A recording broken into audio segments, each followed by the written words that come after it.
Vous vous attendiez aux événements d'Égypte qui ont surpris tout le monde? Ils étaient prévisibles pour vous?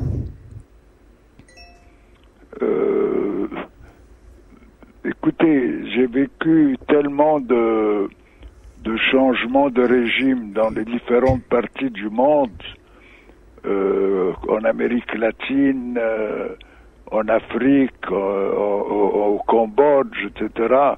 J'ai vécu le changement, l'incendie du Caire en 52, janvier 52, et puis la première révolution militaire, que dans une certaine mesure, je suis habitué à ces changements brusques. Donc, ça ne m'a pas surpris en tant que changement.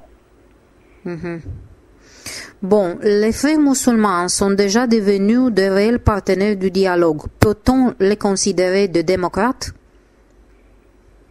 Je n'ai jamais dit qu'ils sont devenus des gens du dialogue. Jusqu'à présent, à ma connaissance, ils ne participent pas au dialogue. Mais c'est l'opposition et j'ai compris qu'ils sont invités pour la négociation. Oui, c'est votre point de vue, mais moi je pense que jusqu'aujourd'hui, il n'y a pas de dialogue entre eux et le gouvernement. Ah bon. L'Occident peut avoir comme partenaire réel de dialogue les frères musulmans pour implémenter une véritable démocratie? Je ne pense pas, non. Bon. Que pensez-vous de la transition qu'elle sera en Égypte? Mais écoutez, j'espère qu'elle aura lieu, qu'elle est pacifique, qu'elle donnera naissance à une Égypte plus jeune qui abordera aux problèmes extrêmement complexes de ce pays. Je tiens à vous rappeler que nous serons dans quelques années 100 millions d'habitants qui occupent 5% du territoire, 95% du territoire étant un désert. Donc voici un premier problème qui est l'explosion démographique. Un second problème qui est le problème de l'eau. Nous n'avons comme unique source le fleuve, le Nil, et là, les autres riverains du Nil vont avoir besoin de l'eau du Nil aussi. Donc, la jeunesse qui, elle, va diriger ce pays dans les 10 prochaines années aura des problèmes extrêmement graves à surmonter, et j'espère qu'elle aura la sagesse pour trouver des solutions à tous ces problèmes qui vont dominer mon pays. Bon, quel est le rôle des États-Unis dans les événements et pour l'avenir d'Égypte? Je pense que les États-Unis continuent à donner une assistance financière à l'Égypte et j'espère qu'ils puissent continuer à cette assistance. Bon.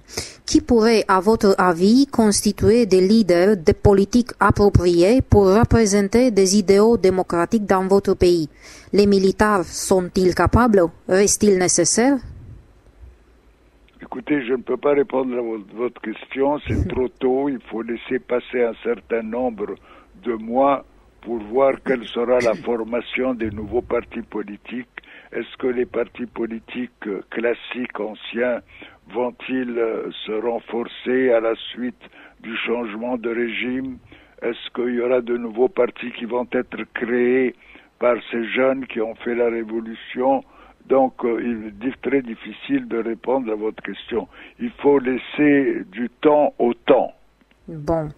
Pensez-vous que la démocratie libérale du style occidental peut fonctionner en Égypte, mais dans le monde arabe ou pour les musulmans en général? Écoutez, la démocratie occidentale ne peut pas fonctionner dans le 3/4 des pays du monde.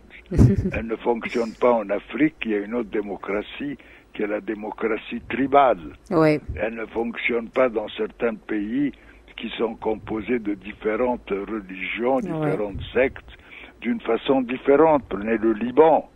Donc, vous ne pouvez pas dire que ce n'est pas un État démocratique, mais il y a un représentant qui est le président maronite, il y a le chef du Parlement qui est un président sunnite, le chef du gouvernement qui est un président sunnite, le chef du Parlement qui est un président chiite, et les différentes autres religions ou sectes ont des représentants au cabinet.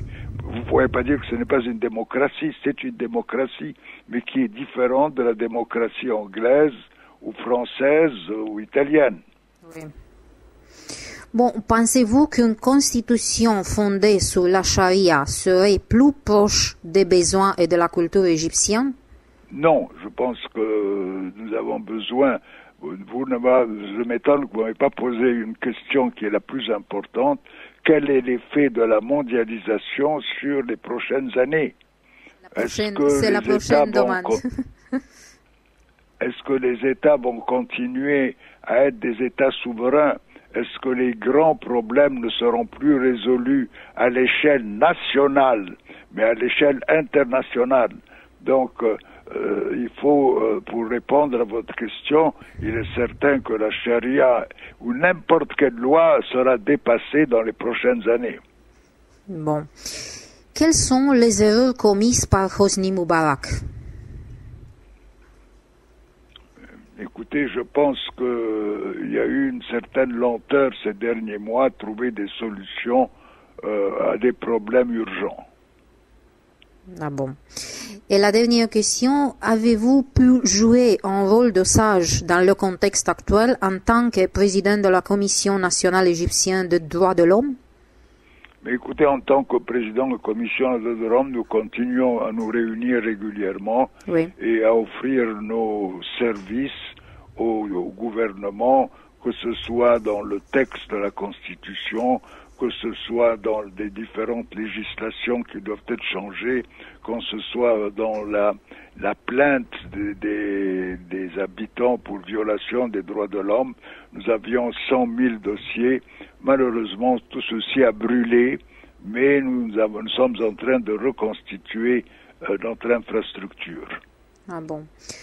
Merci, Monsieur le Président, ça c'est tout. J'espère de vous connaître personnellement quand vous serez à Paris où je viens toujours. Eh bien, j'espère être à Paris.